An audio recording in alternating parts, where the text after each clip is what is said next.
नमस्कार दोस्तों, मैं वैभव शराज आपका स्वागत करता हूं तक्षशिला ट्यूटोरियल के ऑनलाइन चैनल पे। दोस्तों, हम लोग बात कर रहे थे क्लास 12 के फिजिक्स के 9th चैप्टर पर, जिसका नाम था किरण प्रकाशिकी एवं प्रकाशिकी यंत्र। इसमें दोस्तों हम लोग पहला लेक्चर कंप्लीट कर चुके थे। आज हम लोग बात करेंगे लेक्चर 9.2 के बारे में, अपने सेकेंड लेक्चर के बारे में आज हम लोग बात करने वाले हैं। ठीक है, तो दोस्तों हम लोग ने पिछले वाले सेशन में काफी कुछ ऐसा पढ़ा हुआ था जो कि हमने ऑलमोस्ट पहले भी पढ़ा था 10th क्लास में। ठीक है, उसको केवल रिवाइज किया था, जैसे कि दर्पण क्या है और उससे जुड़ी हुई छोटी छोटी समीकरण। ठीक है, और अभी हम लोग आगे बढ़ेंगे और ये टॉपिक पढ़ने जा रहे हैं प्रकाशिकी में चिन्ह परिपाटी। ये आपने 10वीं में पढ़ा होगा, लेकिन उतना थोड़ा सा ब्रीफ में था, ये डिटेल में नहीं था। ठीक है, ठीक है दोस्तों, अब चलिए हम लोग प्रकाशिकी में चिन्ह परिपाटी को समझेंगे, ये होता क्या है। ठीक है दोस्तों, देखिए चिन्ह परिपाटी की जरूरत इसलिए पड़ी है क्योंकि जहां भी बात आती है कुछ भी मेजरमेंट की, ठीक है, किसी भी चीज को मापने की या तौलने की बात आती है, तो दोस्तों एक क्राइटेरिया बहुत जरूरी होता है, क्योंकि अगर उस क्राइटेरिया की अनुपस्थिति में हम काम करेंगे तो गलत होगा। ठीक है, जैसे कहते हैं अगर आपको किसी चीज की लंबाई नापनी है, ठीक है, वो भी इंची टेप की सहायता से, तो आप क्या करोगे, जिस पॉइंट से स्टार्ट करते हो वहां पे इंची टेप का 0 रखते हैं, तब मेजरमेंट लेते हैं, तो जो रीडिंग आती है वो आपकी एक्यूरेट होती है। अगर आप 20 से कहीं मेजरमेंट शुरू कर देंगे तो आपको उस वैल्यू में से इनिशियल वैल्यू को, यानी प्रारंभिक मान को हटाना पड़ेगा। इस तरह की चीजें कहते हैं कॉम्प्लिकेशन बढ़ेंगे। ठीक है, फायदा कुछ नहीं है और रिजल्ट गलत भी आएगा। तो दोस्तों चिन्ह प्रकाशिकी में चिन्ह परिपाटी जो है, यानी कि साइन कन्वेंशन इन ऑप्टिक्स, ये इसलिए जरूरी नहीं है। ठीक है, ये इंपॉर्टेंट तो है, वैसे इसलिए इंपॉर्टेंट नहीं है कि एग्जाम में आएगा। ठीक है, एग्जाम में कतई नहीं आने वाला है, शायद ही, बहुत ही rarest of the rare case है, शायद कहीं आ जाए, नहीं आता ये। ठीक है, लेकिन दोस्तों इसको पढ़ना बहुत जरूरी है और पढ़ना, समझना और अप्लाई करना बहुत जरूरी है, क्योंकि अगर आपने चिन्ह परिपाटी को नहीं समझा, ध्यान नहीं दिया, तो आपके आगे आने वाले सारे डेरिवेशन गलत होंगे, आगे आप जितने न्यूमेरिकल करेंगे सब गलत होंगे। ठीक है, question number chapter number 9, chapter number 10 के न्यूमेरिकल भी इंपॉर्टेंट है। ठीक है, काफी इंपॉर्टेंट, काफी क्वेश्चन आते हैं, आप देख सकते हैं। ठीक है, सॉल्व वगैरह में। तो अब इसके न्यूमेरिकल को सही करना है दोस्तों, तो वहां साइन कन्वेंशन को बड़ा ध्यान रखना पड़ता है, नहीं तो डेरिवेशन, न्यूमेरिकल सब गलत होंगे। ठीक है, तो चलिए समझते हैं प्रकाशिकी में चिन्ह परिपाटी क्या है। पहले कोई पूछेगा कि प्रकाशिकी में चिन्ह परिपाटी है क्या, तो आप कहेंगे कि प्रकाशिकी में वस्तु की दूरी, प्रतिबिंब की दूरी और वस्तु की ऊंचाई, प्रतिबिंब की ऊंचाई से संबंधित गणनाओं को करने के लिए जो नियमों का समूह दिया गया है, उसी को हम लोग क्या बोलते हैं, चिन्ह परिपाटी बोलते हैं। ठीक है, चिन्ह परिपाटी क्या है, प्रकाशिकी में वस्तुओं के वस्तु तथा उसके प्रतिबिंब के की स्थिति और आकार संबंधी मापन के लिए कुछ नियमों का समूह दिया जाता है। ठीक है, कुछ नियमों का समूह होता है, उस नियमों के समूह को ही हम लोग क्या बोलते हैं, चिन्ह परिपाटी बोलते हैं। ठीक है दोस्तों, चलिए तो चिन्ह परिपाटी में पॉइंट वाइज हम लोग पढ़ेंगे, और सबसे पहला पॉइंट जो है चिन्ह परिपाटी में वो ये पढ़ेंगे दोस्तों। देखिए, तो आपको दिख रहा होगा, मैंने यहाँ पे 2 डायग्राम बनाए हैं। ये है अवतल दर्पण, क्योंकि बाहरी सतह पर पॉलिश हुई है, ये है उत्तल दर्पण, क्योंकि भीतरी सतह पर पॉलिश हुई है। दोस्तों उत्तल दर्पण हो चाहे अवतल दर्पण हो, आपने देखा है कि प्रकाश किरणें आके गिर रही हैं। इस डायग्राम में इतना ही तो दिखाया गया है। ठीक है, चलिए इसको मैं फिगर 1 बोल देता हूं आपकी सुविधा के लिए। ठीक है, को हम फिगर 2 बोल देते हैं। तो फिगर 1 और फिगर 2 में देखिए, दोनों ही केस में एक चीज कॉमन है, आपको शायद ना दिख रहा हो, बस आपको इतना दिख रहा होगा भी कि दोनों पे ही क्या है, प्रकाश किरणें आकर गिर रही हैं, यानी प्रकाश किरणें आपतित हो रही हैं। प्रकाश किरणें गिर रही हैं, ये बोलना थोड़ा सा अजीब लगता है, यहां पे हम इससे भी अच्छा शब्द इस्तेमाल करेंगे। ठीक है दोस्तों, क्या बोलेंगे हम लोग, ये नहीं बोलेंगे कि प्रकाश किरण गिर रही है, हम लोग बोलेंगे प्रकाश किरण आपतित हो रही है। दोनों प्रकार के दर्पण पर प्रकाश किरणें आपतित हो रही हैं, लेकिन आपने कुछ गौर किया कि प्रकाश किरणें जो है वो लेफ्ट साइड से आ रही है और राइट साइड की ओर जा रही है। इसका मतलब प्रकाश किरण हमेशा कैसे चलती है, प्रकाश किरण हमेशा लेफ्ट टू राइट मूव करती है। ठीक है, ये इसके मोशन की डायरेक्शन है, हमेशा लेफ्ट टू राइट मूव करेगी। वो बात अलग है दोस्तों कि प्रकाश किरण जब यहां से परावर्तित होगी तब नीचे की ओर या कहीं भी जाएगी तो वो उल्टा लेफ्ट टू राइट चल रही है। ठीक है, सॉरी राइट टू लेफ्ट चल रही है। लेकिन अगर कोई प्रकाश किरण किसी भी स्रोत से आकर गिर रही है तो हम लोग हमेशा ऑप्टिक्स में डायग्राम बनाएंगे, इस चीज का विशेष ध्यान रखेंगे, कभी भी प्रकाश किरण को दाईं ओर से आता हुआ नहीं दिखाएंगे, ठीक है। कभी भी ऐसा नहीं दिखाएंगे कि प्रकाश किरण जो है वो दाईं ओर से आ रही है, ठीक है। कभी ऐसा मत दिखाइएगा कि प्रकाश किरण दाईं ओर से बाईं ओर आ रही है, ये गलत हो जाएगा, ठीक है। प्रकाश किरण हमेशा दाएं से बाएं नहीं बल्कि बाएं से दाएं चलती है, ठीक है, लेफ्ट टू राइट चलती है। ऊपर वाला इंडिकेशन सही है, नीचे वाला इंडिकेशन गलत है, ठीक। चलिए दोस्तों, ठीक है, तो पहला पॉइंट तो आपको समझ में आ गया। अब दूसरे पॉइंट की हम लोग बात करते हैं, ठीक है। दूसरे पॉइंट की दोस्तों बात करने से पहले हम ये समझेंगे दूसरा पॉइंट क्या कहता है। दूसरा पॉइंट कहता है कि सारी दूरियां जो होती है ना दोस्तों, सारी दूरियां, अब दूरी मतलब वस्तु की दूरी या प्रतिबिंब जो बनेगा उसकी दूरी, ठीक है। तो सारी दूरियां जो है वो हम लोग कहां से नापेंगे, हमेशा ध्रुव से नापेंगे।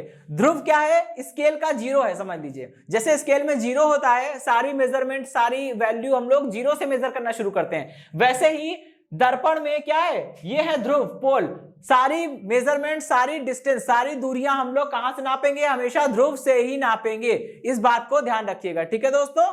चलिए, तो इतनी बात समझ में आ गई। अच्छा, अब हम लोग आगे बढ़ते हैं, ठीक। तो सारी दूरियों को हम लोग ध्रुव से नापेंगे। और एक कमाल की बात, अब जैसे मान लीजिए आपको ये देखना है कि अच्छा, आपको इतना तो पता है कि ध्रुव और फोकस दूरी के बीच, फोकस बिंदु के बीच की दूरी को क्या बोलते हैं, फोकस दूरी बोलते हैं, ठीक है। तो ये दूरी कितनी हो जाएगी, एफ हो जाएगी, ठीक है ना। चलिए, अब आप समझिएगा, अगर आपको फोकस दूरी नापना है तो आप फोकस बिंदु एफ से ध्रुव की दूरी P को नापेंगे या उल्टा P से F को नापेंगे। अब आपके मन में प्रश्न उठ रहा होगा कि दोनों में अंतर क्या है, दोनों तो एक ही जैसे हैं। यस, दोनों एक जैसे हैं, वैल्यू आपको सही मिलेगी, लेकिन साइन का प्रॉब्लम होगा। तो अगर आपको सही चिन्ह के साथ दूरियों को नापना है, कौन सी दूरी ऋणात्मक होगी कौन सी दूरी धनात्मक होगी, तो इसके लिए चिन्ह परिपाटी को समझना होगा। चिन्ह परिपाटी कहती है कि सारी दूरियां ध्रुव से नापो, तो आप F से P को नहीं नापेंगे बल्कि P से चलकर F की दूरी नापेंगे। P से F की ओर नापना है, ना कि F से P की ओर, ठीक है, पहली बात। और दूसरी बात, जब आप दूरियों को ध्रुव के से नाप रहे हैं, जब आप सारी दूरियों को ध्रुव से नापेंगे तो आप देखिए आप किस दिशा में चल रहे हैं। आप अगर प्रकाश की विपरीत दिशा में चल रहे हैं तो साइन माइनस होगा, अगर प्रकाश की दिशा में चल रहे हैं तो साइन प्लस होगा। आइए देखते हैं दोस्तों, ध्रुव से फोकस बिंदु के बीच की दूरी को नापना है तो ध्रुव से चलकर फोकस बिंदु पर जाना होगा। और अवतल दर्पण के लिए चित्र में आप देख सकते हैं कि जब ध्रुव से निकलकर फोकस दूरी की ओर जा रहे हैं तो हम कैसे मूव कर रहे हैं, राइट टू लेफ्ट, और प्रकाश चलता है लेफ्ट टू राइट, तो प्रकाश के विपरीत दिशा में चल रहे हैं, इसलिए F का मान कैसा हो जाएगा दोस्तों, निगेटिव, ठीक है दोस्तों। और इसी प्रकार आप यहां ये भी देख सकते हैं कि जैसे फोकस बिंदु और ध्रुव के बीच की दूरी को फोकस दूरी कहते हैं, वैसे ही वक्रता केंद्र और ध्रुव के बीच की दूरी को वक्रता त्रिज्या कहते हैं। और इसको थोड़ा सा बोलने में भी हम लोग ध्यान रखेंगे, हम लोग ये नहीं बोलेंगे कि वक्रता केंद्र C से P की दूरी, ये नहीं बोलेंगे, हम लोग उल्टा बोलेंगे, ठीक है। ऐसा बोलने से क्या होगा कि आपको ये भी ध्यान रहेगा कि दूरियां ध्रुव से नापनी है। कोई पूछेगा वक्रता त्रिज्या क्या होती, तो आप कहेंगे कि किसी दर्पण के ध्रुव से दर्पण के वक्रता त्रिज्या के बीच की दूरी, ध्रुव से वक्रता त्रिज्या के बीच, वक्रता केंद्र के बीच की दूरी, ना कि उल्टा, ठीक है।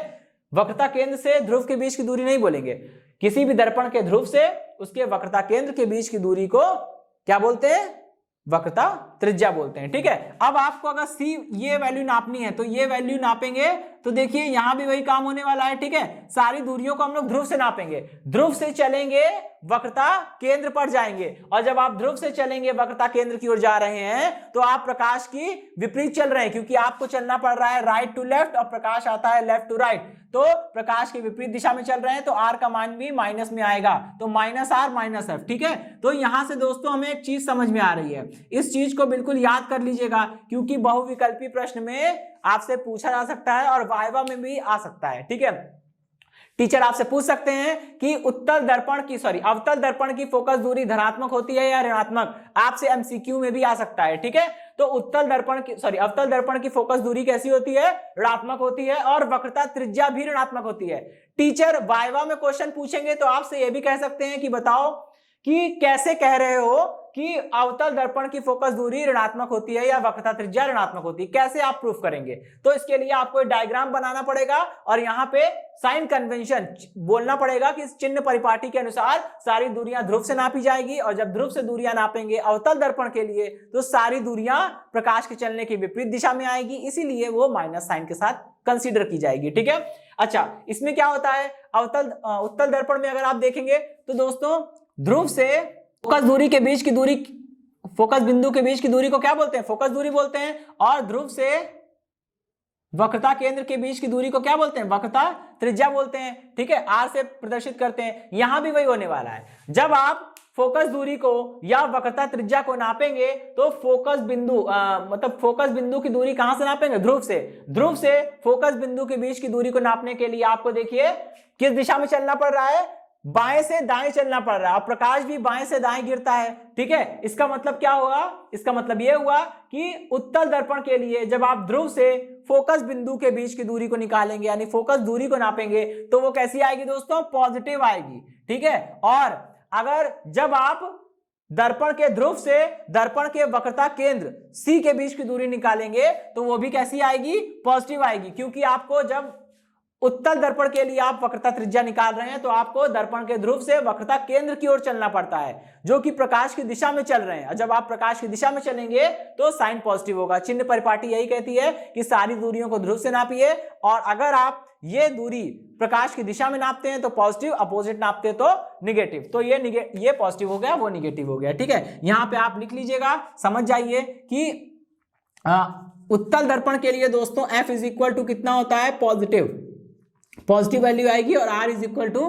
कैसी वैल्यू आएगी? पॉजिटिव वैल्यू आएगी, जबकि अवतल दर्पण के लिए दोनों चीज निगेटिव आ रही थी। ठीक है, अब दोस्तों हम लोग तीसरे पॉइंट के बारे में बात। देखिए दोस्तों, अब यहां पे मैं आपको बताता हूं, ये जो बीच में खींची गई ये लाइन, ठीक है, ये क्या है? ये हमारी मुख्य अक्ष है, जानते हैं ये मुख्य अक्ष है। ठीक है, अच्छा तो वस्तुओं का अभी हम लोग क्या सीखेंगे? अगले आर्टिकल में, अगले पॉइंट में, अगले हेडिंग में हम लोग सीखेंगे कि वस्तुओं का प्रतिबिंब कैसे कैसे बनता है, और ये आपने 10वीं क्लास में पढ़ रखा होगा। ठीक है, तो वस्तु जिसका प्रतिबिंब बनाना होता है उसको हम लोग क्या करते हैं दोस्तों?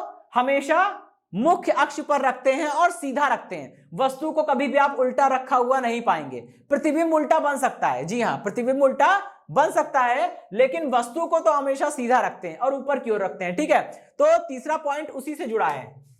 ठीक है, तीसरा पॉइंट कहता है दोस्तों, 1 2 हो गए। ठीक है, तीसरा पॉइंट दोस्तों कहता है कि अगर हम बात करते हैं वस्तुओं की, तो अगर इतना तो तय है कि वस्तु को भाई हम लोग हमेशा ऊपर रखेंगे, मैं बार बार बोल रहा हूं। ठीक है, वस्तु को हमेशा मुख्य अक्ष पर रखेंगे और ऊपर की ओर रखेंगे, इसीलिए देखिए एरो ऊपर बना है कि ये दिखा रहा है कि वस्तु सीधी खड़ी है। वस्तु थोड़ी ना उल्टी होगी, है ना, वस्तु हमेशा सीधी होगी। चलिए, तो चाहे वस्तु हो चाहे वस्तु का प्रतिबिंब हो, जब हम वस्तु या वस्तु के प्रतिबिंब की हाइट को मेजर करते हैं, हाइट मतलब ये वाली ऊंचाई, जब हम वस्तु या वस्तु की प्रतिबिंब की हाइट को मेजर करते हैं, उसकी ऊंचाई को मापते हैं, तो हमें करना क्या होता है? हमें इस चीज का ध्यान रखना है कि कौन पॉजिटिव कौन निगेटिव। इसके लिए चिन्ह परिपाटी में बोला गया है कि अगर आप मुख्य अक्ष से ऊपर की ओर दूरी को नापते हैं, दूरी मतलब वस्तु या प्रतिबिंब की ऊंचाई, अगर आप मुख्य अक्ष से ऊपर की ओर दूरी को नापते हैं तो वो पॉजिटिव होगी। ठीक है, ऊपर की ओर दूरी नापेंगे तो कैसी होगी? वो पॉजिटिव होगी। और अगर आप मुख्य अक्ष से नीचे की ओर दूरी को नाप रहे हैं तो कैसी होगी? निगेटिव होगी। इस चीज को समझना है, मुख्य अक्ष से ऊपर की ओर दूरी पॉजिटिव और मुख्य अक्ष से नीचे की ओर दूरी निगेटिव। समझ में आया ये चीज? अच्छा, ये है हमारा दोस्तों थर्ड पॉइंट। ठीक है दोस्तों, और फोर्थ पॉइंट पे ये बोला गया है कि मुख्य अक्ष से ऊपर या नीचे की दिशा में दूरियां नापी जाएगी, किसकी? वस्तु या प्रतिबिंब की। ठीक है, कि वस्तु या तो मुख्य अक्ष से लंबवत ऊपर की ओर होगी या मुख्य अक्ष से लंबवत नीचे की ओर होगी। ठीक है, मतलब वस्तु तो ऊपर की ओर होगी, प्रतिबिंब ऊपर नीचे कहीं भी हो सकता है। दोस्तों ये थे चिन्ह परिपाटी के नियम। अब दोस्तों हम लोग आगे बढ़ेंगे और अगला टॉपिक पढ़ेंगे, किरण आरेख से प्रतिबिंब कैसे बनता है उसके बारे में जानेंगे। ठीक है, और उससे कुछ जुड़े हुए नियम। देखिए दोस्तों, अब हम अगले टॉपिक में पढ़ेंगे किरण आरेख संबंधी कुछ नियम। दोस्तों किरण आरेख संबंधी नियम इंपॉर्टेंट इसलिए है क्योंकि अगर जब भी कभी भी आपको किरण आरेख बनाना पड़ेगा, क्योंकि दोस्तों मैं आपको बता दूं, जब हम लोग प्रकाशीय केंद्र पढ़ेंगे तो उसमें सूक्ष्मदर्शी दूरदर्शी पढ़ेंगे और उसमें यही है। ठीक है, डायग्राम ही सही नहीं बनता है, स्टूडेंट से डायग्राम ही सही नहीं बनता है। और फिर डायग्राम में जबरदस्ती लाइन को खींच के प्रतिबिंब बनाना पड़ता है, जो देखने में बहुत खराब लगता है, उसके मार्क्स कट जाते हैं। ठीक है, क्योंकि ये जान लीजिए आपके डायग्राम, आपका डेरिवेशन, ठीक है, आपके न्यूमेरिकल में फॉर्मूले, ये सब लोग देखते हैं। न्यूमेरिकल में आपकी कैलकुलेशन कोई नहीं देखता है, थ्योरी में आपने क्या कथा कहानी लिखी कोई नहीं देखता है। ठीक है, बस कुछ इंपॉर्टेंट वर्ड को आप हाईलाइट करने के लिए सब कुछ ब्लू से लिख रहे हैं, बीच में किसी इंपॉर्टेंट वर्ड को आपने ब्लैक से लिख दिया, तो उतना पोर्शन किसी ने देख लिया तो देख लिया, या किसी डेफिनेशन को आपने बीच में ब्लैक पेन से लिख दिया ताकि हाईलाइट हो, तो पढ़ लेते हैं, बाकी कोई इतना पढ़ता नहीं है। ठीक है, तो वही चीज है, डायग्राम देखते हैं और डायग्राम ही स्टूडेंट कर देता है गलत, जिसकी वजह से सारा इंप्रेशन खराब हो जाता है। तो डायग्राम सही कैसे बनाए, इसके लिए सबसे एक बहुत ही मॉरल सी चीज दे रहा हूं। ठीक है, आप समझिएगा, अभी हमने पढ़ा भी है और आगे अभी हम लोग प्रूफ भी करेंगे कि ये जो फोकस दूरी होती है, P और F के बीच की दूरी को फोकस दूरी कहते हैं। ये जो फोकस दूरी होती है ये वक्रता त्रिज्या की आधी होती है। क्यों? क्योंकि हमने कहा था फोकस बिंदु क्या होता है, फोकस बिंदु P और C के बीच का, बिल्कुल ठीक बीच का बिंदु होता है। इसका मतलब P से F की दूरी जो है वो PC की आधी होगी। ठीक है, इसलिए आपको ये सलाह है मेरी कि कभी भी बनाइएगा तो अपने स्केल का यूज करिएगा। पहले दर्पण बनाएंगे, एक लाइन खींचेंगे, मुख्य अक्ष हो जाएगी। मुख्य अक्ष बनाने के बाद यहां पे जहां पे मुख्य अक्ष दर्पण को कट कर रही होगी वो पॉइंट दर्पण का बिल्कुल बीचों बीच का बिंदु होना चाहिए, उसी को हम लोग बोलेंगे ध्रुव P। ठीक है, और फिर आप अपने मन में कुछ वैल्यू मान लीजिए, कुछ भी मान लीजिए, ज्यादा बड़ी वैल्यू मत मानिएगा। मान लिया कि 1.5 सेंटीमीटर की दूरी नाप कर यहां पे F बनाइए, और अगर फोकस दूरी 1.5 सेंटीमीटर है तो वक्रता त्रिज्या कितनी होनी चाहिए, 1.5 का दुगना 3 होनी चाहिए। यानी फिर P से F की दूरी कितनी, P से F की दूरी अगर 1.5 सेंटीमीटर है तो P से C की बीच की दूरी 3 सेंटीमीटर पर ही बनाइएगा। 3 से आगे पहले बनाएंगे तो डायग्राम गलत बनेगा, क्योंकि किरणें इधर उधर भागेंगी और आपको जबरदस्ती खींच खाच के प्रतिबिंब बनाना पड़ेगा, जो कि देखने में बहुत खराब लगता है। ठीक है, इसलिए ये सारी चीजें ना हो, इसलिए आपको सलाह है कि P से F की दूरी, फोकस दूरी को जैसे 1.5 सेंटीमीटर पे बनाया है तो इसका दुगना, PC इसका दुगना होता है तो दुगना ही बनना चाहिए। ये दूरी 3 सेंटीमीटर होनी चाहिए। ठीक है, वक्रता त्रिज्या 3 सेंटीमीटर होनी चाहिए अगर आपने फोकस दूरी को 1.5 सेंटीमीटर माना है। ठीक है, चलिए, तो यहाँ पे किरण आरेख में क्या है, किरण आरेख से जुड़े कुछ नियम है। ये नियम बताएगा कि किधर से प्रकाश किरण आ रही है तो किधर जाएगी। ठीक है, उसका क्या होगा, कैसे एक दूसरे को कट करेगी, कहां प्रतिबिंब बनेगा। ठीक है, आइए देखते हैं। किरण आरेख संबंधी नियम में पहला नियम यह है कि प्रकाश किरणें, जब प्रकाश किरणें मुख्य अक्ष के समांतर गिर रही हैं या समांतर आपतित हो रही हैं, जब प्रकाश किरणें मुख्य अक्ष से समांतर आपतित होती हैं तो परावर्तन के पश्चात वो या तो फोकस बिंदु से होकर गुजरती हैं, ठीक है, या तो फोकस बिंदु से आती हुई प्रतीत होती हैं। ये वाली डेफिनेशन मैंने आपको तब दी थी जब हमने आपको फोकस बिंदु से परिचित कराया था, और मैंने कहा था जो सेकंड वाली डेफिनेशन मैं दे रहा हूं ये क्या होता है हम लोग आगे समझेंगे, तो उसका समय आ गया है। यहां पे मैं आपको वही एक्सप्लेन कर रहा हूं। ठीक है, कि जब प्रकाश किरणें मुख्य अक्ष समांतर आ रही हैं, आपतित हो रही हैं, तो परावर्तन के पश्चात वो या तो फोकस बिंदु से गुजरेगी या गुजरती हुई, या फोकस बिंदु से आती हुई प्रतीत होगी। यहां पे मैंने दो शब्द का इस्तेमाल किया है, या तो गुजरती हुई प्रतीत होगी या वहां से आती हुई प्रतीत होगी। यहां पे प्रतीत होने का मतलब क्या होता है, प्रतीत होना या प्रतीत हो रहा है, इस शब्द का प्रयोग हम लोग तब करते हैं जब कोई वस्तु, जब कोई भी घटना वास्तव में ना हो रही हो, ऐसा लग रहा हो। ठीक है, तो यहां वही हो रहा है। दोस्तों अवतल दर्पण में क्या होता है, पॉलिश हम लोग करते हैं बाहर की ओर। जब प्रकाश किरण लेफ्ट से राइट की ओर आएगी तो ये दर्पण के किसी एक बिंदु से टकराएगी, वो बिंदु हमारा आपतन बिंदु हो जाएगा। और नियम कहता है कि अगर प्रकाश किरण मुख्य अक्ष से समांतर है तो वो टकराने के बाद कहां पर आएगी, परावर्तित होने के बाद या टकराने के बाद किधर से गुजरेगी, हमेशा फोकस बिंदु से सही में वास्तव में गुजरेगी। देखिए वास्तव में गुजर रही है। ठीक है, और यही काम इनका भी है। जो नीचे से प्रकाश किरण आ रही है तो क्या हुआ है, तो मुख्य अक्ष से समांतर ना, मुख्य अक्ष के समांतर प्रकाश किरण परावर्तन के बाद फोकस बिंदु से गुजरेगी, पक्का रियल में वास्तव में ये फोकस बिंदु से पास होगी। ठीक है, लेकिन दोस्तों यहां उत्तल दर्पण के केस में क्या होता है, जब प्रकाश किरणें बाईं ओर से दाईं ओर यानी लेफ्ट से राइट की ओर आती है तो देखिए क्या ये दूसरे माध्यम में जा सकती है, नहीं, दूसरे माध्यम में जाएगी तो पहली बात ये परावर्तन रहेगा ही नहीं, और दूसरी बात यहां जाना अलाउ भी नहीं है, क्योंकि देखिए इधर क्या है, इधर तो पॉलिशिंग की गई है। वही काम तो यहां भी हो रहा था। क्या मुख्य अक्ष के समांतर आने वाली प्रकाश किरण क्या इसके आर पार निकल गई थी, नहीं, पीछे साइड तो पॉलिशिंग की हुई है, वहां तो जा ही नहीं सकते, अलाउड नहीं है। वो टकरा के लौटना तय है। इसी प्रकार यहां क्या होता है दोस्तों, उत्तल दर्पण के लिए जब प्रकाश किरण बाईं ओर से दाईं ओर गिरती है तो वो इस तरह से परावर्तित होती है। देखिए इस तरह से परावर्तित हुई है कि आपको देखने में लग रहा है कि ये परावर्तित किरण फोकस बिंदु से आ रही है और ये परावर्तित किरण फोकस बिंदु से आ रही है। आपको ऐसा लग रहा है, मतलब आपको प्रतीत हो रहा है, ठीक है। इसीलिए पहले नियम में कहा गया है कि मुख्य अक्ष के समांतर चलने वाली प्रकाश किरणें फोकस बिंदु से होकर गुजरती है या फोकस बिंदु से आती हुई प्रतीत होती है। आपको बाहर से खड़े होकर देखोगे तो आपको ऐसा लगेगा कि फोकस बिंदु से निकल के आ रही है, ठीक है, लेकिन ऐसा है नहीं, ये यहीं से टकरा के लौट गई, ठीक है। चलिए दोस्तों, पहला पॉइंट तो हो गया। अब हम लोग दूसरे पॉइंट के बारे में बात करें। पॉइंट नंबर 2 में देखिए क्या हो रहा है दोस्तों, उल्टा। पॉइंट 1 में जो बोला गया था उसका जस्ट उल्टा। पॉइंट 1 में बोला गया था कि मुख्य अक्ष के समांतर प्रकाश किरणें आपतित होंगी तो वो फोकस जाएगी, अब उल्टा हो गया है। अगर कोई प्रकाश किरण किसी दर्पण के फोकस से गुजर रही है तो वो परावर्तन के पश्चात मुख्य अक्ष के समांतर हो जाएगी, ठीक है। ये वही वाली बात हुई कि जो सीढ़ी नीचे से मतलब ग्राउंड फ्लोर से छत पे जाती है, वही सीढ़ी छत से ग्राउंड फ्लोर पे वापस आती है, ठीक है। यहां भी कुछ ऐसे ही होने वाला है। देखिए यहां भी वही है। तो किसी भी दर्पण के फोकस बिंदु से गुजरने वाली या फिर गुजरते हुए प्रतीत होने वाली प्रकाश किरण परावर्तन के पश्चात मुख्य अक्ष के समांतर हो जाती है। यहां देखिए प्रकाश किरण वास्तव में फोकस बिंदु से गुजर गई, ठीक है, और परावर्तन के पश्चात मुख्य अक्ष से समांतर हो गई। लेकिन दोस्तों यहां क्या होगा, उत्तल दर्पण में क्या होगा, प्रकाश किरण फोकस बिंदु से गुजरती हुई प्रतीत होगी, अंदर नहीं चली जाएगी, फोकस बिंदु के पास नहीं जा पाएगी, यहीं से टकरा के मुख्य अक्ष से समांतर हो जाएगी, ठीक है। यह है दूसरा नियम। अब हम लोग बात करेंगे अपने तीसरे नियम के बारे में। दोस्तों देखिए थर्ड पॉइंट में क्या बोल रहे हैं कि अगर कोई प्रकाश किरण किसी भी दर्पण के वक्रता केंद्र से होकर गुजर रही है या गुजरती हुई प्रतीत हो रही है, तब वो प्रकाश किरण परावर्तन के पश्चात उसी मार्ग पर लौट जाएगी, उसके मार्ग में कोई भी विचलन नहीं होगा। विचलन का मतलब होता है अपने रास्ते से भटक जाना। सपोज करिए, मान लीजिए कोई प्रकाश किरण ऐसे चल रही है सीधे,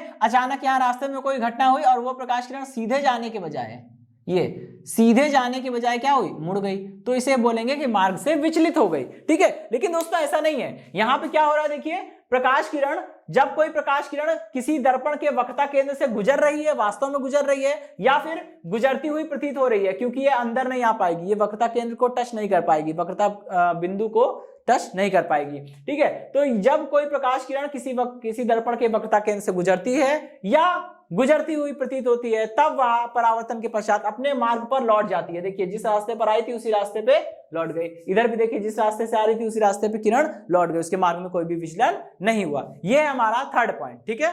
दोस्तों चौथा और आखिरी पॉइंट जो है हमारा वो ये है कि अगर मान लीजिए किसी भी दर्पण पर प्रकाश किरण जो है वो क्या किसी भी कोण पर आपतित होती है, ठीक है, ध्रुव पर आपतित हो रही है और किसी भी कोण पर आपतित हो रही है, तो क्या होता है, जितने कोण पर वो आपतित हुई है यानी जो उसका आपतन कोण है उतना ही उसका परावर्तन कोण होगा, ठीक। ये तो परावर्तन का नियम होता है, हम जानते ही हैं, ठीक है। तो अगर यदि कोई प्रकाश किरण किसी दर्पण के ध्रुव पर आपतित होती है, तब वह प्रकाश किरण जिस कोण से आपतित होती है उसी कोण से वो परावर्तित हो जाती है। यानी कि ये तो हम जानते ही हैं कि angle of I is equal to angle of R, ठीक है, ये हमारी परावर्तन के नियम में आता है, ये तो हम जानते ही हैं, angle of I is equal to angle of R, ये हम जानते हैं, ठीक है भाई। चलिए इतनी चीज समझ में आ गई। अच्छा अब हम लोग क्या करेंगे, अब हम लोग आगे बढ़ेंगे और अपने अगले टॉपिक को देखेंगे, ठीक है दोस्तों। अब हमारा अगला टॉपिक क्या है, दर्पण की फोकस दूरी f एवं वक्रता त्रिज्या r में संबंध, ठीक है दोस्तों। देखिए अब इसमें हमको करना क्या है, यहाँ पे हमने क्या किया हुआ है, एक अवतल दर्पण बना रखा है, ठीक है। ये कैसा दर्पण है, अवतल दर्पण है, ठीक है, अवतल दर्पण है, एक convex mirror, sorry concave mirror है, ठीक है। तो इसमें क्या होगा, हमने मान लिया है कि इसमें हमको f और r के बीच में रिलेशन चाहिए, ठीक। अच्छा देखिए हमने क्या माना है कि एक प्रकाश किरण है मुख्य अक्ष से समांतर चल रही है, और आपको पता है अभी हमने पढ़ा जब प्रकाश किरण मुख्य अक्ष से समांतर चलती है तो वो परावर्तन के बाद कहां से लौटती है, फोकस बिंदु से होकर निकलती है, ठीक है।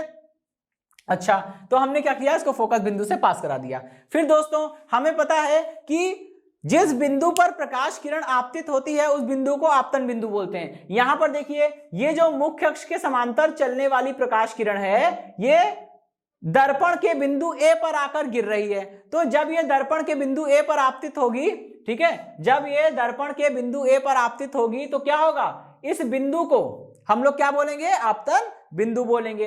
अब दोस्तों हमें क्या करना होता है, आपतन कोण निकालना है और परावर्तन कोण निकालना है। तो दोस्तों आपको पता है कि आपतन कोण और परावर्तन कोण कैसे निकालते हैं भाई, आपतित किरण अभिलंब के साथ जो कोण बनाती है उसे आपतन कोण कहते हैं, और परावर्तित किरण अभिलंब के साथ जो कोण बनाती है उसे परावर्तन कोण कहते हैं।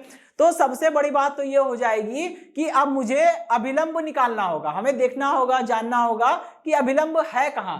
तो दोस्तों एक बात जान लीजिए, दर्पण चाहे उत्तल दर्पण हो चाहे अवतल दर्पण हो, अगर उस दर्पण के जिस भी बिंदु पर प्रकाश किरण आकर आपतित होगी उसे आपतन बिंदु बोलेंगे, और हमेशा अभिलंब हम आपतन बिंदु पर ही खींचते हैं, ठीक है।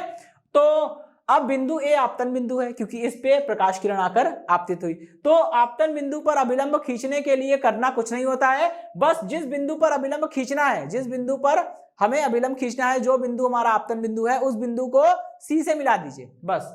तो क्या करेंगे, ए को सी से मिला दिया, और इसी लाइन को चाहे तो हम आगे भी बढ़ा सकते हैं, हमारी इच्छा, ठीक है। तो ये जो यहाँ पे सी को ए से मिलाने पर जो रेखा मिली है सी ए, है ना, सी ए जो रेखा मिली है, इसी रेखा को हम लोग क्या बोलते हैं, अभिलंब बोलेंगे, ठीक है दोस्तों। और एक चीज मैं आपको और बता दूं, ठीक है, प्रकाशिकी में अभिलंब को हम लोग डॉटेड लाइन से बनाते हैं, कंटिन्यूअस लाइन से नहीं बनाएंगे, ठीक है। और अब प्रकाशिकी में जब भी कोई प्रकाश किरण कहीं से आती हुई प्रतीत होती है, मतलब वो प्रकाश किरण वास्तव में नहीं आ रही है, आपको ऐसा लग रहा है, आपको ऐसा आभास हो रहा है, तो जितना भी काम आपको आभास होता है, जितनी भी आपको चीजें लगती हैं, ठीक है, वास्तव में वो नहीं हो रही लेकिन आपको ऐसा लग रहा है, तो उस चीजों को या उस घटना को हम लोग दिखाने के लिए डॉटेड लाइन का प्रयोग करते हैं, कंटिन्यूअस लाइन नहीं बनाते हैं। इसीलिए मैंने वहां पे उत्तल दर्पण के डायग्राम में जब प्रकाश किरण बाहर से आके टकरा के लौट जा रही थी और वो फोकस से आती हुई प्रतीत हो रही थी, तो मैंने वहां पे डॉटेड लाइन से मिलाकर फोकस बिंदु की ओर लाते हुए दिखाया था, ठीक है। इसलिए ऐसा किया गया था क्योंकि जो काम इमेजिनेशन में होते हैं, इमेजिनरी होते हैं, या फिर अगर हम अभिलंब खींचते हैं तो वो सारे डॉटेड लाइन से दिखाए जाते हैं, ठीक है। तो देखिए अभिलंब सीए के साथ बनने वाला कोण आई, और परावर्तित किरण है ये लौट रही है, ये परावर्तित किरण देखिए टकराकर नीचे लौट रही है, तो परावर्तित किरण अभिलंब के साथ जो कोण बना रही है वो कोण आर हो जाएगा, ठीक है। अच्छा अब देखिएगा, आपको पता है दो समांतर रेखाओं को, एक समांतर रेखा ये प्रकाश किरण और एक ये मुख्य अक्ष, ठीक है, दो समांतर रेखाओं को एक त्रियक रेखा काटती है तो बनने वाले एकांतर संगत कोण सब बराबर होते हैं। तो ये आई कोण, ये कोण अगर आई होगा तो ये भी कोण कितना हो जाएगा, आई हो जाएगा, ठीक है। तो ये दोनों कोण आई आई बराबर हो गए, ठीक। अच्छा अब आप देखिए यहां पे एक त्रिभुज बन रहा है CAF, ठीक है। त्रिभुज CAF में ये जो कोण है वाह कोण, किसी भी त्रिभुज में, ठीक है, त्रिभुज में 3 कोण होते हैं, किसी भी त्रिभुज के किसी शीर्ष पर बनने वाले वाह्य कोण का मान शेष दो अंतः कोणों के योग के बराबर होता है, यानी ये वाले कोण का मान I और R के बराबर होगा, I प्लस R, ठीक है, पक्का है I प्लस R होगा। ओके चलिए अब हम क्या करेंगे, यहीं पे इसी में हमें कैलकुलेशन करनी है, ज्योमेट्री लगानी है। सबसे पहले हम लोग एंगल ले लेंगे, कौन सा एंगल लिया जाए, ट्राइंगल कौन सा लें, ट्राइंगल ले लेते हैं CAP, ठीक है, ट्राइंगल CAP लीजिए। CAP में क्या लगाएंगे दोस्तों, हम लोग लगाते हैं tan, लगाइए जरा tan, और ये वाला कोण ले रहे हैं तो tan I is equal to, दोस्तों क्या होता है, tan बराबर होता है लंब बटे आधार, ठीक है। तो लंब लीजिए, लंब कितना है, ठीक है। अच्छा यहाँ पे tan भी लगा सकते हैं, कोण बराबर 4 बटे त्रिज्या भी ले सकते हैं, ठीक है। दोस्तों ये परफेक्ट ट्राइंगल नहीं है, हम लोग यहाँ पे कोण बराबर 4 बटे त्रिज्या भी ले सकते हैं, ठीक है, कोण बराबर 4 बटे त्रिज्या। अच्छा भाई चलिए, तो कोण कितना है, ये वाला एंगल लिया है हमने CAP, इसमें कोण कितना है I, तो I इज इक्वल टू चाप कितना है AB, ठीक है, ये AP अपॉन में ये वाली डिस्टेंस, ठीक है, चाप बटे त्रिज्या, ये त्रिज्या हो गई, ठीक है, CP ये हो गई CP, ठीक है, इक्वेशन नंबर 1 हो गई भाई, ठीक है। अच्छा अब क्या करेंगे, ट्राइंगल लेंगे, कौन सा, ये वाला ट्राइंगल ले लेते हैं FAP, क्योंकि देखिए दोस्तों CAP लिया था तो ये वाली दूरी मिल गई जो मुझे R है, मुझे पता है ये वाली दूरी कितनी है दोस्तों, R है, ठीक है, एक्चुअल में -R है, ठीक, माइनस प्लस का ध्यान रखेंगे, ठीक है, यहाँ पे नहीं तो बहुत गड़बड़ होगा। और ध्रुव से फोकस बिंदु के बीच की दूरी को फोकस दूरी कहते हैं, ये हो जाएगी -F, ठीक है, तो ये दूरी हो गई -F, ठीक है। एक बार हमने CAP ले लिया तो माइनस का R मिल गया, मतलब आर आ गया, ठीक है। अब हमको ये वाला ट्रायंगल ले लेंगे तो इससे एफ आ जाएगा, फिर दोनों को आपस में रिलेट कर देंगे, बस खत्म, ठीक है। चलिए तो क्या करेंगे, ट्रायंगल ले रहे हैं एफ ए पी, ठीक है। एफ ए पी में इसमें भी लगाइए कोण बराबर चाप बटे त्रिज्या, ठीक है, चाप बटे त्रिज्या, ठीक है। चलिए कोण कितना है दोस्तों, कोण है आई प्लस आर, ठीक है। तो ये हो गया आई प्लस आर, इतनी बात समझ में आ गई, इज इक्वल टू चाप, दोस्तों चाप कितना है, वही है एपी सॉरी है ना, एपी अपॉन में त्रिज्या, त्रिज्या कितनी है, त्रिज्या है ये एफ पी, ठीक है, ये हो गई एफ पी। क्या करेंगे, ये इक्वेशन नंबर 2 कर सकते हैं, लेकिन थोड़ा रुक जाइए दोस्तों, परावर्तन का नियम होता है कि एंगल आई बराबर एंगल आर, ये हमें पता है, ठीक है। तो हम लोग करेंगे क्या, यहाँ पे वही करने वाले हैं, आर की जगह पे भी आई रख देंगे, तो ये कितना हो जाएगा, 2i is equal to AP upon में एफ पी, ठीक है। ये इक्वेशन नंबर 2 हो गई। अब क्या करेंगे, समीकरण 1 और 2, समीकरण 1 और 2 को आपस में मिलाइए। देखिए दोस्तों, यहां लिखा है 2i इज इक्वल टू कितना है, एपी अपॉन में एफ पी, ठीक है। यहां भी वही होने वाला है ना, ये 2i की जगह क्या लिखेंगे, आई की जगह लिखेंगे एपी अपॉन सीपी, तो यहां लिख देंगे एपी अपॉन में सीपी इज इक्वल टू, ये हो गया एपी अपॉन में एफ पी, ठीक है। यहां देखिए एपी से एपी कैंसिल हो जाएगा, ठीक है। ये क्या बचा, 2 अपॉन सीपी, सीपी की वैल्यू सीपी कितनी है, माइनस आर, ठीक है, इज इक्वल टू ये बचा 1 upon F P, F P कितना है दोस्तों, माइनस एफ। यहां से देखिए इसको सॉल्व करिए, माइनस माइनस कैंसिल हो जाएगा और जो निकल कर आएगा वो कितना हो जाएगा, F is equal to R upon 2, ठीक है। तो ये तो हो गया फोकस दूरी f और वक्रता त्रिज्या r में संबंध, ठीक है दोस्तों। ओके दोस्तों, तो इसी के साथ ये सेशन समाप्त होता है। इस सेशन से जुड़े नोट्स प्राप्त करने के लिए डिस्क्रिप्शन में दिए गए लिंक पर जाके क्लिक कीजिए। ओके दोस्तों, आज के सेशन में इतना ही, मिलता हूं नेक्स्ट सेशन में, धन्यवाद।